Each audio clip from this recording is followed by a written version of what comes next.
Chapter 10. The Good Shepherd and His Sheep.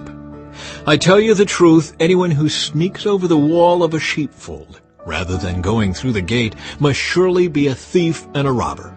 But the one who enters through the gate is the shepherd of the sheep. The gatekeeper opens the gate for him, and the sheep recognize his voice and come to him. He calls his own sheep by name and leads them out. After he has gathered his own flock, he walks ahead of them, and they follow him because they know his voice. They won't follow a stranger. They will run from him because they don't know his voice. Those who heard Jesus use this illustration didn't understand what he meant, so he explained it to them. I tell you the truth, I am the gate for the sheep. All who came before me were thieves and robbers, but the true sheep did not listen to them. Yes, I am the gate. Those who come in through me will be saved. They will come and go freely and will find good pastures. The thief's purpose is to steal and kill and destroy. My purpose is to give them a rich and satisfying life. I am the good shepherd.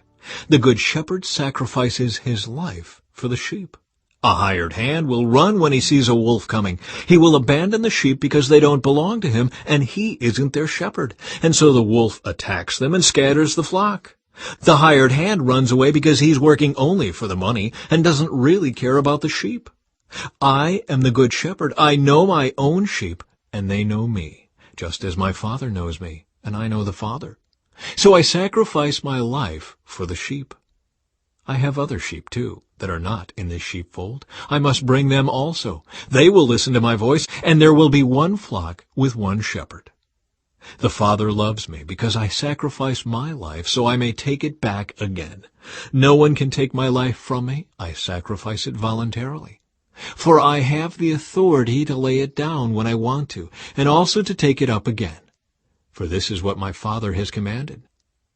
When he said these things, the people were again divided in their opinions about him. Some said, "He's demon-possessed and out of his mind. Why listen to a man like that?" Others said, "This doesn't sound like a man possessed by a demon. Can a demon open the eyes of the blind?" Jesus claims to be the Son of God. It was now winter, and Jesus was in Jerusalem at the time of Hanukkah, the festival of dedication. He was in the temple walking through the section known as Solomon's Colonnade. The people surrounded him and asked, "How long are you going to keep us in suspense? If you are the Messiah, tell us plainly." Jesus replied, "I have already told you, and you don't believe me. The proof is the work I do in my Father's name. But you don't believe me because you are not my sheep. My sheep listen to my voice. I know them, and they follow me.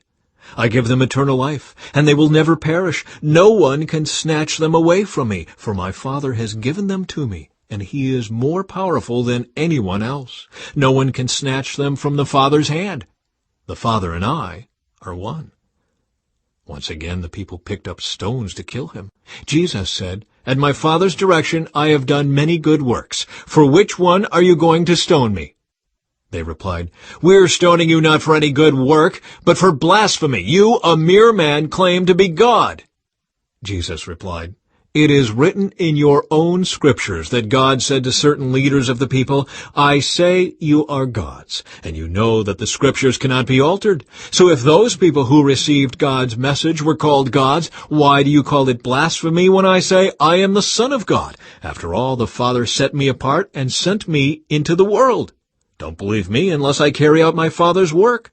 But if I do his work, believe in the evidence of the miraculous works I have done, even if you don't believe me. Then you will know and understand that the Father is in me and I am in the Father." Once again they tried to arrest him, but he got away and left them. He went beyond the Jordan River, near the place where John was first baptizing, and stayed there a while, and many followed him.